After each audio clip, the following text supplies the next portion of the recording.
Can I be direct? Most relationships don't fail because you choose a bad person. They fail because you chose without clarity.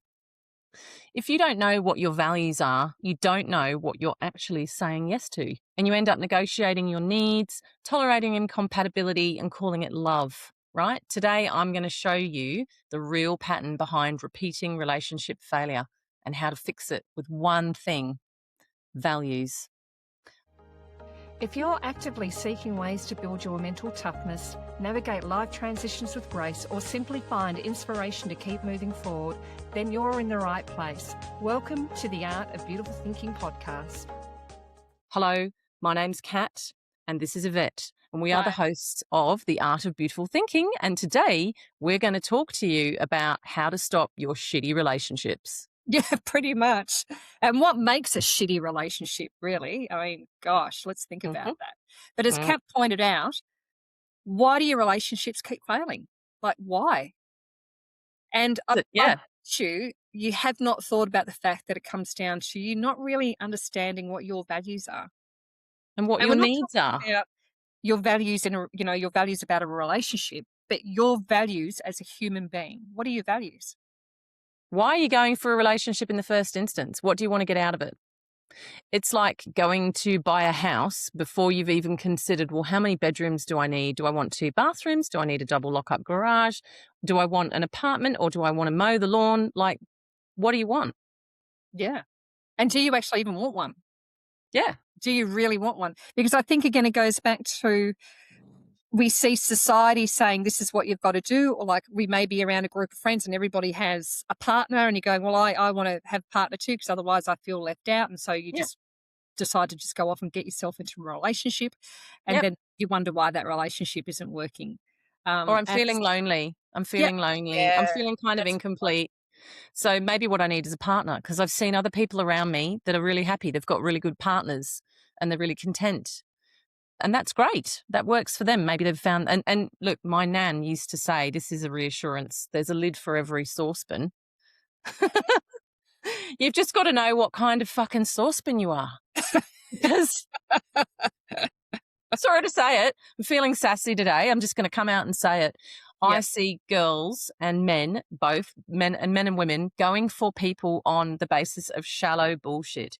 They're good looking. They like the same movies I do. We hang out. We do the same stuff. They're in my bunch of friends and my friends will like them, or I'll stay in this relationship because my parents think he's great. Those are all dumb reasons. But yeah. Oh, they're so good for you. They're such a nice person, but you've got no chemistry. And at the end of the day, you look at them and you think, yeah, they're a nice person, but they do nothing for me. absolutely. They don't do it. And being with them is like being with a nice wet fish. Yeah. I definitely know the first serious relationship that I got involved in, which was the Kiwi that I moved to New Zealand with. And that ended up not being a great relationship. And for me, the whole reason why I wanted a relationship is because I just thought that's what you had to do, was to find a partner. Naturally. And, I found him attractive. And it was like, oh, he seems like a really nice guy and all that type of stuff. And I wasn't thinking about anything else about what is it that I'm looking for in a relationship. What do I want in my life? That actually didn't happen until after that relationship failed, and I went, I don't want to do that again. And I started, going on this dating cycle of having stupid little 1 month, 2 month, 3 month relationships, and going, this is bullshit. I don't want any of this either. Yeah. And then becoming very clear as to what I wanted. But we can get into that later into the episode. But it's just that, what happens when you're not aligned to your values. And at that age, I think I was 19 when I met him, so I had no idea what my values were. It was like, values? I don't think I probably even understood what a value was, except to say, no one I understood. value my cat, or I value my handbag. That's right. Yeah, exactly. Or and then let's talk about limerence and oxytocin. So it's really interesting. I remember when I was young, I didn't want a long-term relationship. I used to say this thing. It's a bit naughty, actually. I was a bit of a girl about town. I used to say, my favourite pie is cherry pie, but do I want to eat that every day? No. Sometimes I would like to have peach. Well, sometimes you want cream with your pie though as well. Sometimes I want pancakes. So I was a bit of a naughty girl about town. But you know what? Everyone was consenting adults. My point being, I was absolutely not interested in a long term relationship at all when I was younger. I just wanted to enjoy my life, work on. I was always focused around a business and working well in my life, doing that sort of thing.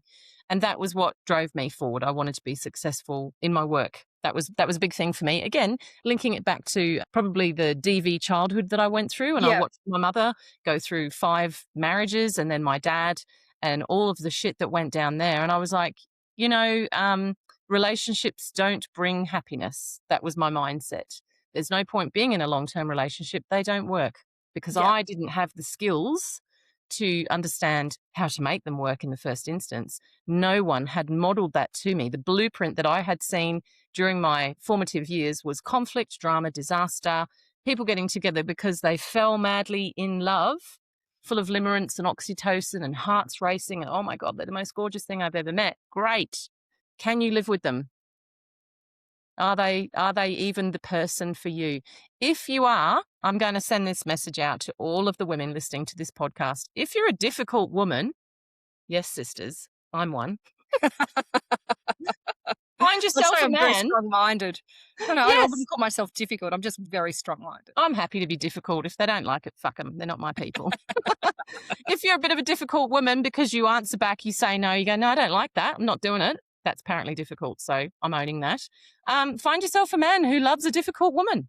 My first husband used to get so annoyed if I didn't agree and I wasn't nice. He'd go, Mm. God, that's not very nice. And I'd go, but I'm not nice. I don't know why you married me. If you want a nice, meek little woman, and eventually this was my suggestion, go and join, some organization where, the women worship the men and they do as they're told, which he actually went and did after I divorced him. Creepy. But so the point being, you want to find the reason your relationships aren't working is because you are picking the partner that does not suit you, does Exactly. not suit you. And so how do you figure out who's going to suit you? Values based dating is the way to go. And that what you do is the work starts, as always, with yourself. Now, I know this sounds like a lot of work, but the good news is you have control over that. You do have control over that. And that's part of that is learning who you are, who you actually are. So if I think about the relationship that I had with the Kiwi guy, and as you were saying, for you it was an avoidance of relationships Yep. and focusing on business because you're trying to find your self-worth through that phase. And And security. yeah, Yeah. and security, yeah. And for me it was the looking for the relationship because I wanted to be loved. Yeah. Yeah. And because I wasn't shown that as a child, Yeah. so it was that looking for love, and wanting someone to love me.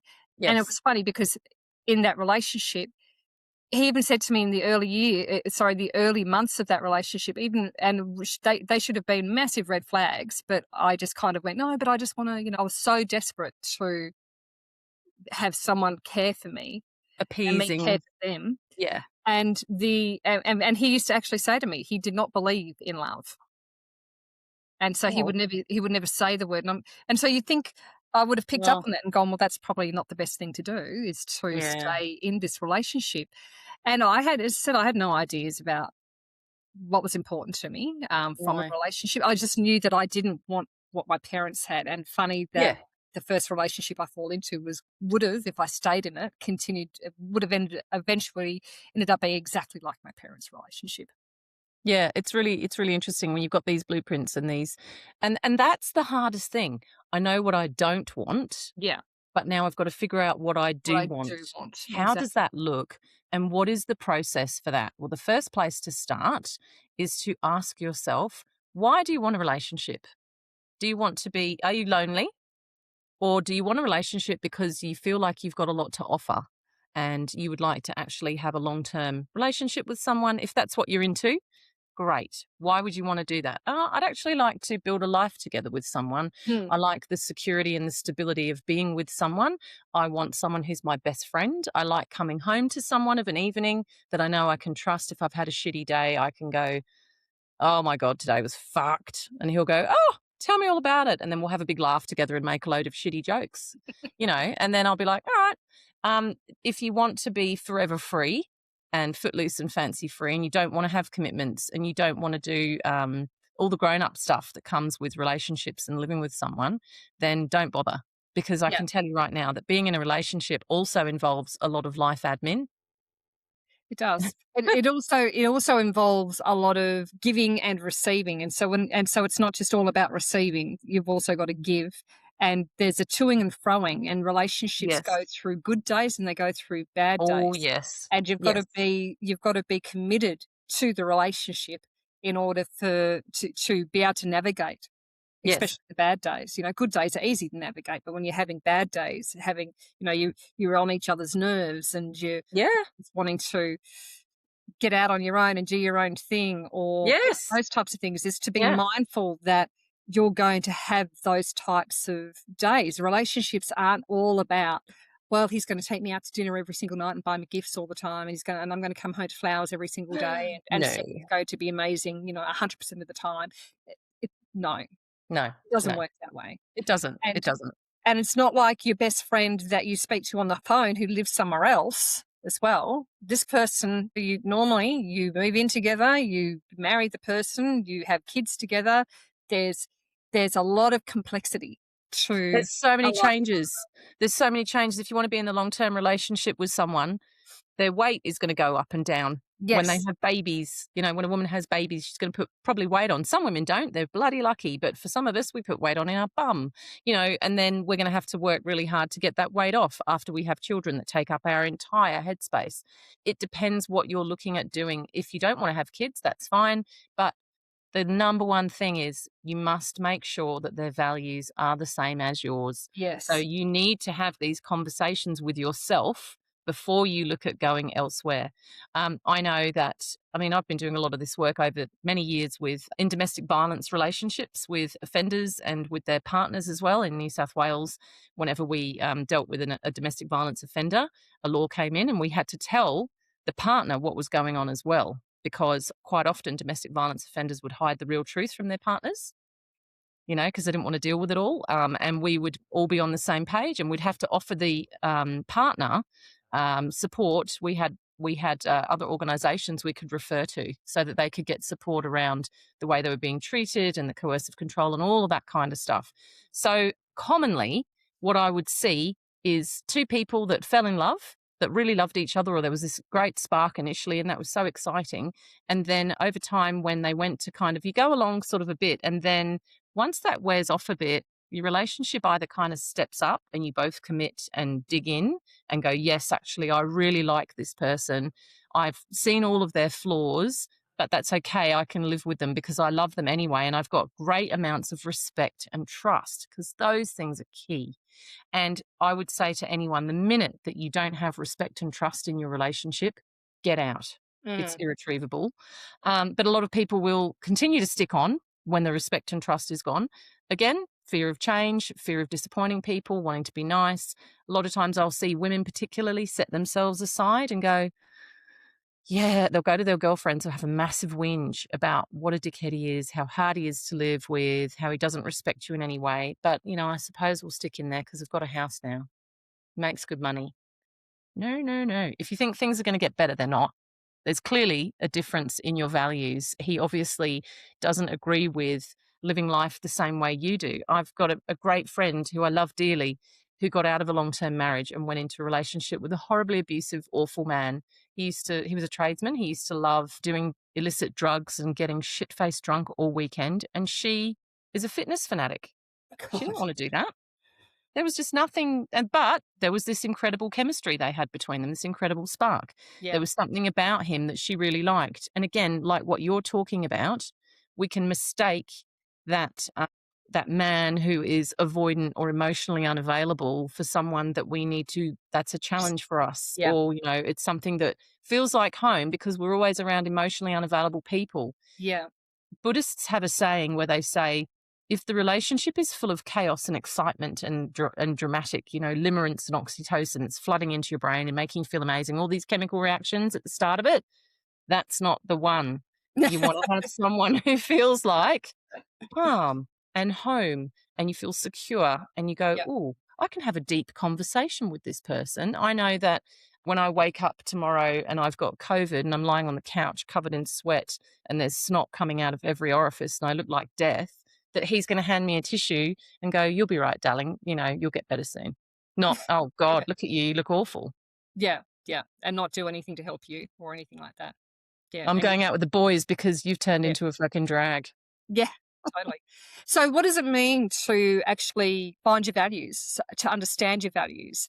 There's a whole heap of different things that you can do to really clarify what your values are. And Yes. some of the things is to, I mean, we talk about writing down your ideal partner, but even still, when you're writing down your ideal partner, it should be aligned to what you value in life. Well, that's the next step after discovering your values. Yeah, You got to do your values first. You got to figure out. And when we absolutely. say do your values, it's actually fascinating. It's a really enjoyable exercise. I've done it in the workbook. I loved it. You go through and you look at all these, it's like a questionnaire. You look at all these different values, things like, what do you value most? Do you value being a peacekeeper, or are you a forgiving person? Forgiveness is a big one. Or are you brave? Or do you value strength and honesty? Or what are the things that you value? Do you value just fitting in and family? What are the things that are really important to you? And you go through this questionnaire and you do it. And then at the end of it, it lines it up for you and it tells you in what order your values are. So, what are your priorities? It even shows you the things that are most important to you. That was an absolute game changer for me because it made me realize, oh my God, yeah, I kind of knew, but it really clarified it for me. And then it explains what every value is. Yeah, so that's really the strength survey, and the strength survey does align to the things that you find of value in life. Yeah. And then there's additional questions for you to ascertain really what the things are that are of value to you in Can you life. give some examples, Eva, for our Well, viewers? it could be, what do you surround yourself with all the time? Mm, What are the things that you are constantly surrounding yourself with? Now, one of the things I surround myself with a lot is books. yeah, I have a lot of books. Why do I have a lot of books? Because I love educating myself. yeah, yeah, So that says to me that self knowledge or acquiring knowledge and yep, learning new things is a high value of mine, because yep, I have a lot of books around me, and books of all different types of topics. yeah. Uh, what are some of the things that I can't live without, that type of Mm, stuff. And for me, I absolutely love my meditation and my metaphysical studies as well. yep, And so that to me is a high value thing to me. mm. What is something else is, how do you respond when you feel like, if you feel as if you've done a white lie or stuff like that? How Mm. do you feel internally about that? And the reason why I say that, it means because you're probably someone who has a lot of integrity and you don't like lying, and Yeah, that's why you feel out of sorts when that happens. There's different things. So there's a list of about 10 questions. In fact, DeMartini has a great list yeah, yep, of questions. In fact, I think he's got a whole workshop on values, because that's how important it brilliant. is. And Yep, a lot of people don't really, they get quite surprised when yeah, they've done just a little bit of value work to go, oh, wow, I didn't realize that, because we take it for granted. We kind of think, oh, yeah, I go off and get books, or I go off and do this, or I'm always out gardening, and yeah, you're not aligning it to, or connecting it to the thing that is of value to you in it. So if I look at gardening, for instance, why do I like gardening?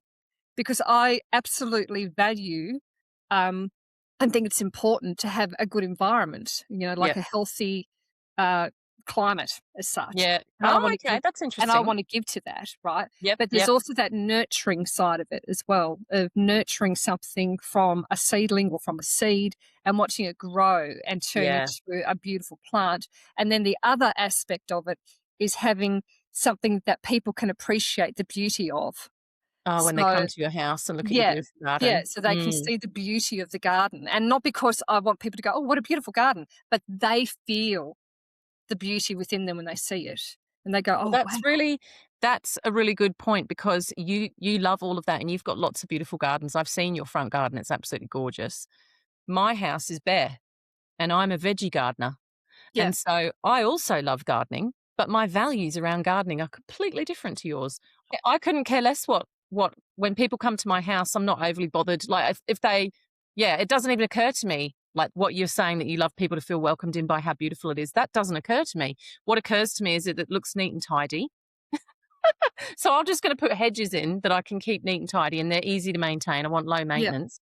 But all of my work, and so that looks neat, but all of my work will go into my veggie patch, because there's nothing I love better than growing my own vegetables and eating my own. I'm obsessed with greens. I'm Yeah. obsessed with, like, if I literally will grow broccoli. I'll see people with great big patches of broccoli and spinach around here, and I'll drive past and I'll get veggie patch envy. So that but that just goes to show both of us enjoy gardening, but for Yeah. completely No, different for different reasons. And reasons. Yeah. that's an illustration of totally different values. So, Mm. that's why you've got to know what your values are, Yeah, why you do exactly. stuff.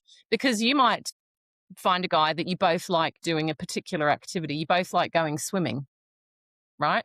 And you might go swimming because it keeps you healthy and fit, or you might go swimming just because you find it relaxing. He might go swimming because he feels that it's something he needs to do, because Yeah. there's a history of heart attack and stroke in his family, and he knows it's really good for his lung health.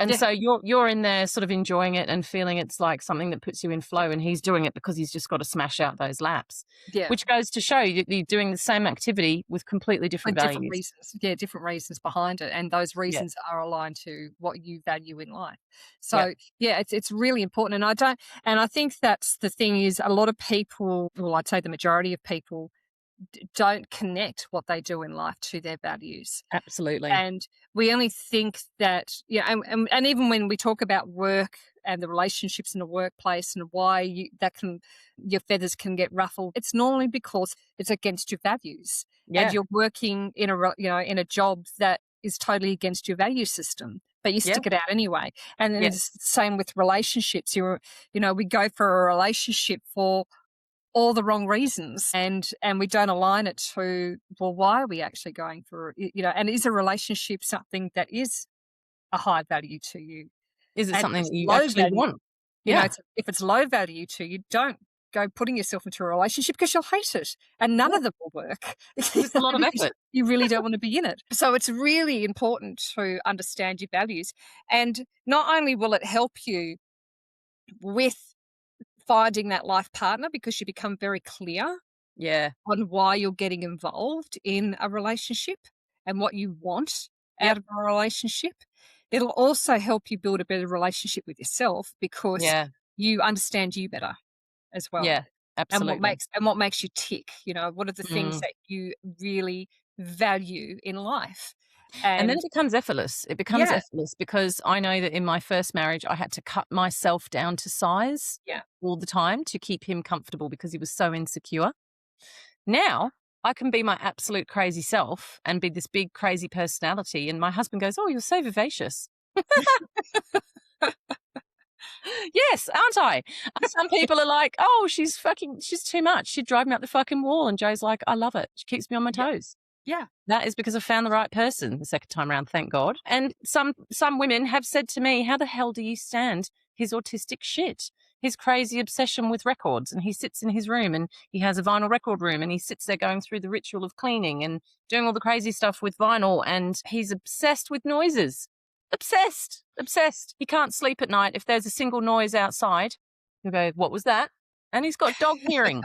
I dropped him off at the airport. He's got dog hearing. I dropped him off at the airport on Sunday, and it's sort of a circuit. As I drove around, I drove away, and I saw him, and he was standing there. Instead of going into the terminal, he was standing there like that, looking at the car. I'm like, "What are you doing?" I rang him, and I went, "What are you doing? Why are you standing at the front of the terminal and staring?" As I drove away, he goes, "There's a funny sound coming from the car, and I just wanted to make sure I could hear that and do an assessment on what that was." I'm like, "Okay." Yep. I mean, some women would find that terribly annoying. They'd just be like, "Oh, he's nuts," whereas I just find it endearing. See, there you go. And that's why it's important. Again, understanding what it is that you want. And do you know what that value comes back to in him? He's a big protector and he loves to make sure that I'm safe. That's a Mhm. big thing for him. One of his big values, because we talked about all this when we first started dating, one of his big dreams has always been to have a family where he just felt really secure and loved, and he could pour all of his energy and effort into loving his family. Yeah. Yeah. That's one of these things that he's always dreamed of because he didn't have that when he was young. It was a Yeah. very, difficult childhood. So for me, who has always sought security and a strong foundation to have a really loyal man who absolutely loves the family, perfect. Perfect. We go really well together. If I had a man that wasn't into that, he would probably find my life quite boring. Oh, totally boring. Yeah. Yeah. So I suppose attraction and chemistry isn't always the thing. No. Those chemistry on a deep level, yes. Yes. Chemistry on a surface level of, oh, he from a sexual Gets my heart chemistry racing. perspective, Yeah. it's like, oh my God, my heart flutters when I'm around him. He's so attractive. But can you have a deep and meaningful conversation with him? I mean, And and I that's think, lovely. well, yeah, I see, I look at it and I go, with how obsessed, and I'm going to call it obsessed, how obsessed I am with my metaphysical studies. I just love it. I just throw myself Yep. into it. It's something that I absolutely love. Yep. Um, and most other people, like, I know that if I wasn't with my husband and I was to meet someone, that's one thing that I would not hide from people, and it's probably one thing that would turn Absolutely. people off, that they don't understand because they don't fully get it. And we're not talking, we're not talking religion or dogma. We're talking No, spirituality on a, deep ancient wisdom stuff that I love learning. absolutely. A lot of people wouldn't get that. As in, No. Jeff is like, that's your thing, you love doing that. That's your thing. I'm not going to Yeah, stop doing that. that's right. And and I think that's the other key in a relationship, is never stop the other person from expressing themselves in any way that they want to express themselves. Well, if somebody is, saying, "Look, you're spending too much time in your spare time doing your hobbies. I don't like it. I want you to focus on me more," which I have heard. Or Yeah. you're doing too much of this self-development stuff. Like, why do you do that all the time? What is that? And you say to them, because I love it and it's something that I really enjoy, and they're still funny about it. Imagine how much tension that's going to cause you Oh, over it's 20, 30 huge. years. Exactly. Huge Because amounts of because tension. this is the other thing, right? I mean, I hear a lot of women. I've seen a lot of women saying, "Oh God, why do men keep cheating on me? Why do I keep going out with these guys that initially the relationship is great, and then over a couple of years, like you were saying, that limerence, it's called Yeah. limerence, when you're really physically and sexually attracted to someone, they make your heart race. You look at them and you just go, "Oh my God." And quite often you're wondering about them every minute of every day. Like, you're just constantly in this thought loop of, what are they doing now? I hope they're okay. I can't wait to see them. That sort of limerence doesn't last. Whether you stay together or not, that is a temporary change in your brain chemistry. You're flooded with oxytocin. You're thinking about this person. You're very sexually attracted to them. That, at best, that will be a honeymoon period. Yeah, I was about to At actually say best, that's the honeymoon period. yeah. If it's Don't do incredibly anything serious in the honeymoon period. fuck Like, don't no, get yourself engaged or anything like that in that honeymoon, no, or even married. no, Like, it's like, let the honeymoon period go through it, and then at the end of it, if there's still something there after the honeymoon period, fair enough. absolutely. And Oh do your dear. values. And the other thing, your partner, whether you're male or female, your partner is in an audition for the first 12 months. You should be auditioning each other for what's going to happen next. And you should be asking every single question that you can possibly think of. I still do this now, 10 years down the track. I go, what do you think about this? Like some sort of deep and meaningful thing. How do you feel about this? Why? Why are you asking that? Because I'm fucking asking. Just give me the answer. And then he sits and thinks about it and goes, and then tells me what he thinks. Now, if you're with someone that goes, why are you asking that shit? I don't want to talk about that. Oh, for God's sake, just shut up or move on or is avoidant or whatever. That's a problem. Before you choose to get into a long-term relationship with someone and commit to someone, you have to know everything about that person, Oh and they yeah. have to be willing to share everything. Otherwise, that's not a real commitment, because true intimacy lives in our minds. It's a sharing of your mind. So, I can look at my husband and just say a stupid little phrase that we know, and we'll both just piss ourselves laughing. Yeah. We've got our own language, and I'll go, "Do, do, do, do, do," whatever, and he'll just go, "You're an idiot." And we'll keep walking. You know what I Yeah. mean? Like, or something will happen and we'll just look at one another and we'll just say something, and then bang, we're Or the done. We look just know. says it all, the look just says it all. Yeah. Yes, Yeah. yes, yes, yes. And that is true intimacy. And that sort of intimacy is the stuff that we really crave when we want to Yes. be in a relationship. Well, We we wanna don't, be sorry, we wanna no, no, be, accepted as for who we are, and it's a bit hard to be accepted for who you are when you don't know who you who are. you are. Yeah. That sounds really awful, but that's the truth. It's so, and the thing is, the beautiful thing is, it's so simple and it's actually quite fun. It's quite fun discovering that about yourself. I mean, I think if you're so. in a relationship now that you know isn't working, and then you go and do your values and you sit there and go, oh, fuck, I'm with the wrong guy.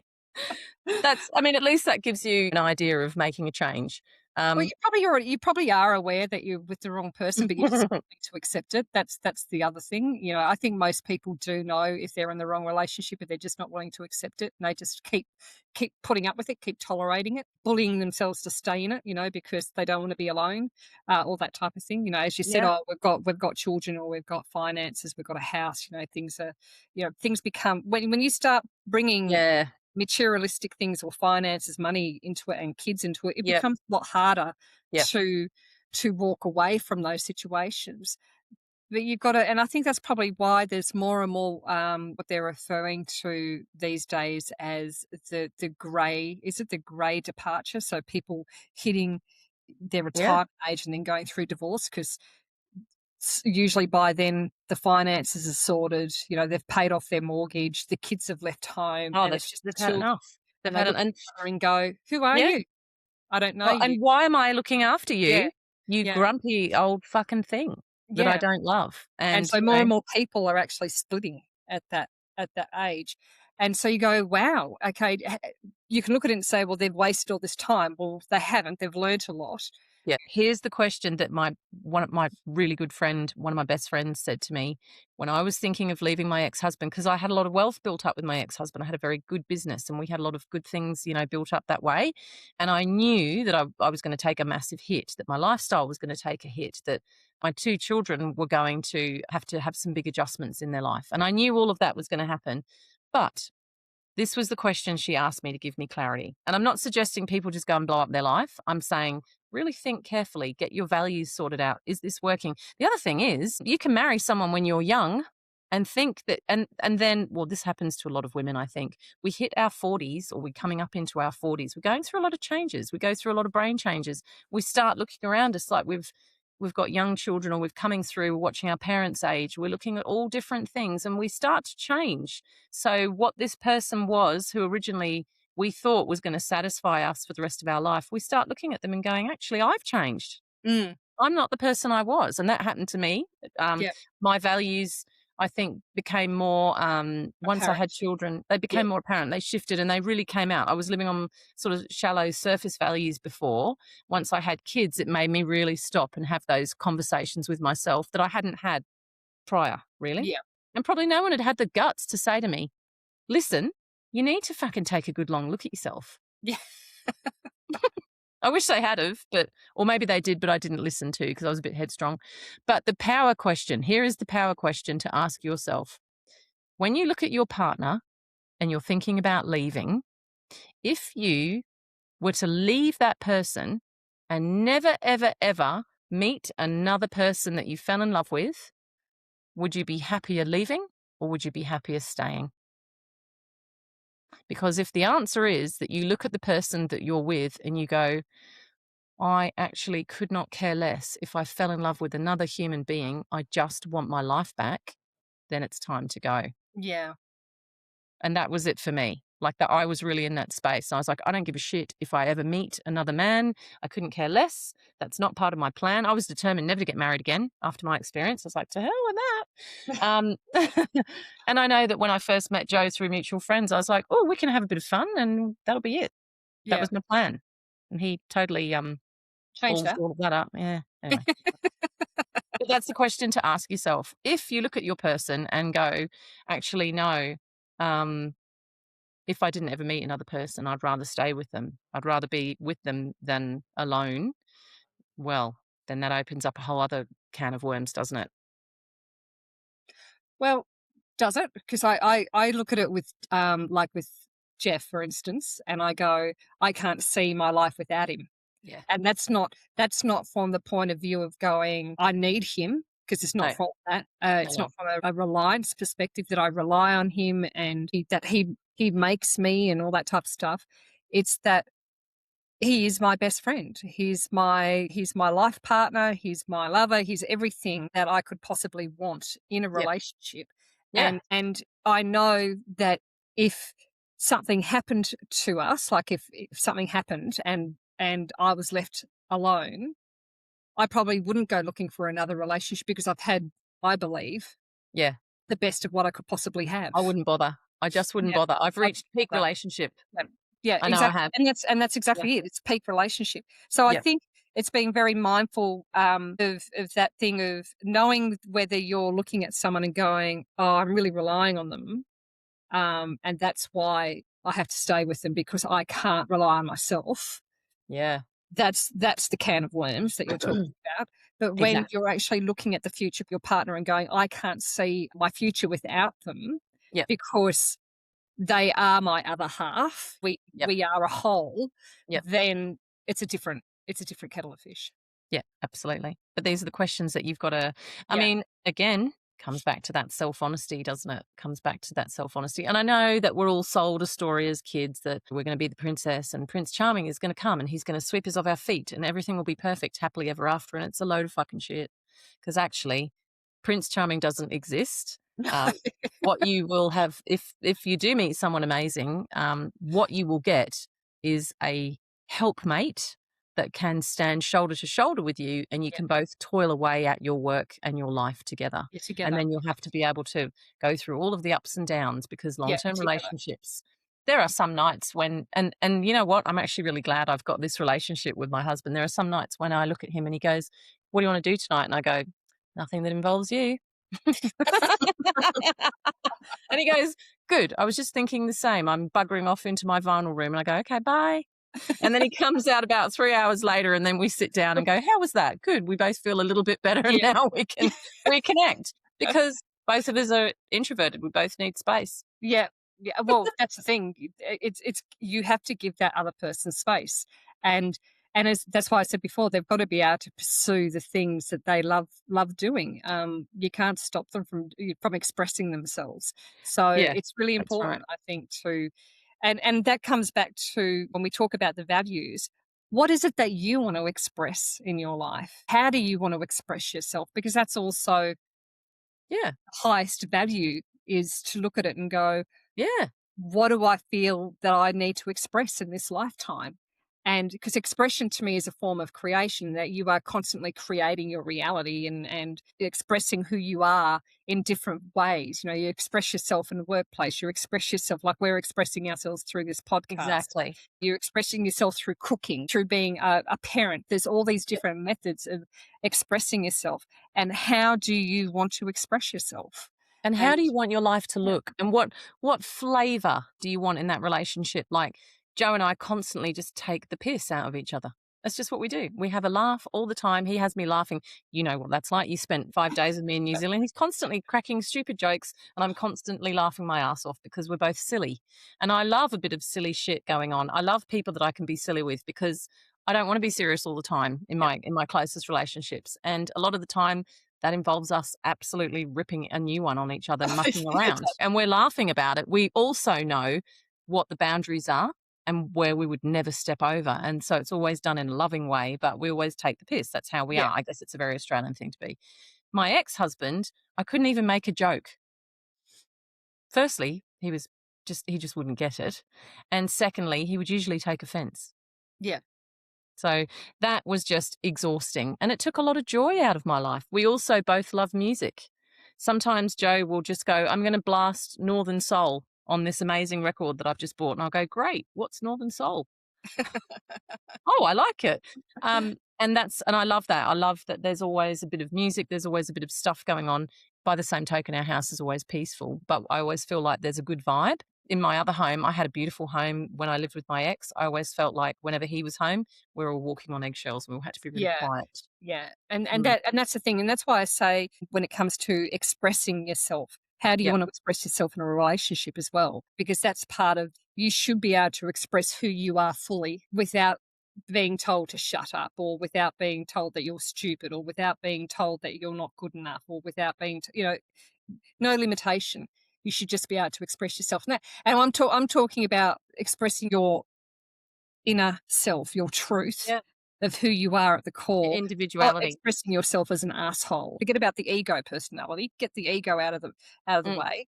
mm. Who is it that you want to express, Yeah. allow, and do you feel as if you're actually able to express yourself? Yeah, can you just be completely yourself? Can you Yeah, let the walls down totally and just be your just silly you. I would say probably when Joe and I are together, we're like 10-year-olds, Yeah. really. But Well, we that's really are all kids, aren't we? And I yeah, mean, we just haven't yeah, grown up. we laugh, we do dumb, silly shit. I mean, there's some Yeah. nights where the girls have actually said, "Can you please shut up?" Because they can hear us lying in bed for 2 hours yapping and laughing, and they said, "All we can hear at night," Ruby said this to me once, "All we can ever hear at night is this because Joe's talking, and then you're going, "Ah!" laughing. That's when and they said sometimes we go to sleep to the sound of you 2 talking and yapping and laughing and just nonstop. And I thought to myself, what a nice thing to go to That is a bed good thing to go to sleep hearing to. hearing your parents yakking away and laughing. Yeah, Um, I really value that because that's that connection. But again, yeah, if you're dating a bunch of guys who are ghosting you, or there's just no connection, don't try and force it. Stop going out there looking for the guys. Go inward. Stop. yeah, Do your values. Go, okay, what do I really want? What am I really looking for? What does my puzzle piece look like? And then how can I find the corresponding puzzle piece? yeah. Because, And I think when you get very clear on your values yeah, and what it is that you want to express, yep, then that partner seems to come to you very without you much looking so. for them. Very much They so. just kind of pop up and you go, "Oh, bloody hell, look, there you are." You know? Wow. Exactly. And you'll know it because 'cause you'll really feel it deep in your core that that person is the person. So, Yeah. yeah. You'll be But like, talking about oh, values and that finding that self-expression, that's what the Authentic Life Blueprint workbook is there to do, is to help you really identify those things and help you yeah, understand you better, so then you can, in all different areas of your life, especially relationships, to be able to yes, really understand what it is that you're looking for. And also the relationship you have with yourself as well, like empowering that relationship and making it even stronger than you could possibly ever think of. Because when you are yeah, really at home with who you are, yeah. then you will be at home within a relationship as well. Yeah, initially, you'll alienate people because and I know that I do this. Insecure men hate me. Absolutely hate. I trigger the shit out of them. Insecure guys that are just like, and I'm like, "Oh, whatever." And they're like, "Oh, God."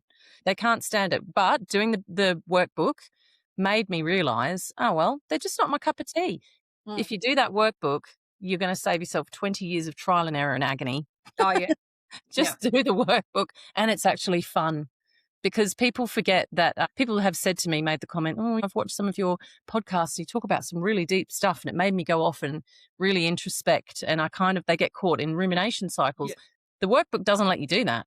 You go No. from one thing to the next and it leaves you with a positive feeling at the end of it. And it's actually fun. And you go, Yeah. "Ooh, the journey of self discovery doesn't have to be all bloody doom and gloom." No, it doesn't, and it's not doom and gloom, that's the thing. I actually enjoy self-discovery, and that's probably part of the reason why I really enjoy the metaphysics side of things, because it's actually helping me uncover who I am at the core, Yeah. and I find that fascinating. I'm Yeah. totally fascinated with understanding who I am and who I really am, Yeah. and the more I learn about me and the more I get connected with that and understand Yeah. who I am at the soul level, and I can express myself from that, the more that I want to pass on that knowledge and that information onto other people. And that's why we do what we do, is because Yeah. it's about sharing that information. And it isn't about doom and gloom. There's actually a lot of love behind this. Yeah. There's Yeah. a lot Yeah. of that. And it's really, I think it's about wanting people to be able to express themselves fully from that place of love and coming And from that I place, think people don't have a clue what how to that do it is. or Yeah. what it is because we don't talk about it in our society. No Yeah. one teaches anything. All we No. focus on is the materialistic stuff, which, yeah, okay, that's important to a degree. But it's like It's like trying to lose weight just using exercise. You Yeah. might get some traction, but you'll always go round in a circle when ultimately at the end of the day, what you've got to do is change your lifestyle. Yeah. Do you know what I mean? And the workbook leapfrogs you forward. That's what I like about it. Because I'm a lazy person. I like to do the simplest method to achieve my goal. So I don't want to put 20 years in and become a PhD and whatever. I don't want to do that. Okay? I'll admit it. I don't want to do that. Other people can. That's good for them. I want to see the greatest amount of wisdom I can absorb in the shortest period of time that is most effective way, because I did years of psychological therapy and all the rest of it to break through all of my stuff. And Yeah. you get to a certain point where you reach a sort of a ceiling and you go, I was really, really jaded by the time you and I started looking at this stuff. And I was like, I don't want to do any more self Yeah, improvement. I I'm know. over it. I'm over it. And then I did the workbook and I was like, all right, I'll give it a go. I'll give it a go. And I was like, oh my God, it's It great. woke you up. It was so easy. Yeah. It was everything kind of fell into place. And that's what we want, isn't it? That's Yeah. alignment. You don't want to be Exactly. constantly struggling and flogging yourself. You just want to get in and do the stuff that works. Yeah, exactly right. So do yourself a favor, do a 7-day micro promise for yourself.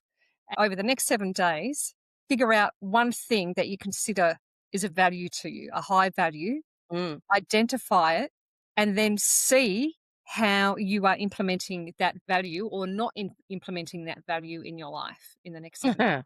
And would love to hear your comments. Definitely come back. Let us know how you've gone with that, because it's fascinating insight when you actually do look at it and go, oh, because sometimes you don't even know that you value something, and you surprise yourself and you go, wow, I didn't Yeah. realize that was a high value of mine. I knew that Yeah. I know that it was there, but I didn't realize it was such a high value. And Mm. now that explains why there are certain things in my life that have gone awry because I haven't actually taken that value into consideration. Yeah. Yeah. And it's a really, really great insight. So give it a go. Yep. See what you come up with. As I said, love to hear your comments. You can come and join our Facebook community group, which is the Art of Beautiful Thinking podcast, and place comments in there or here on the YouTube channel. It's up to Yeah. you. We're trying to build a safe community in our Facebook community. So come along and join that. Guys, let us know what you got out of today's episode. Was And there something that also, stood if you for you? like what you're seeing, hit the subscribe button because we can't take over the world without that. Totally. And if you want to go deeper, if you really do want to really cover more about yourself, grab the workbook because it'll actually help you do Absolutely. that. And there's a link for the workbook down in the description as well. Okay, until next time, take care, think beautifully, and live brilliantly. Ciao. We'd like to say a huge thank you to our incredible audience for your continued support. Our mission is to ignite your spark, empowering you to be a beacon of light for others. We'd love to hear from you. So if you've got any questions that you would like answered in future episodes or just want to share some insights, connect with us on our Facebook community page. If you're looking for additional resources, go to our website. You'll find the link below. And remember, the absolute best way to help us grow is to share this episode with your friends and family and to subscribe to the Art of Beautiful Thinking podcast. So until next time, think beautifully and live brilliantly.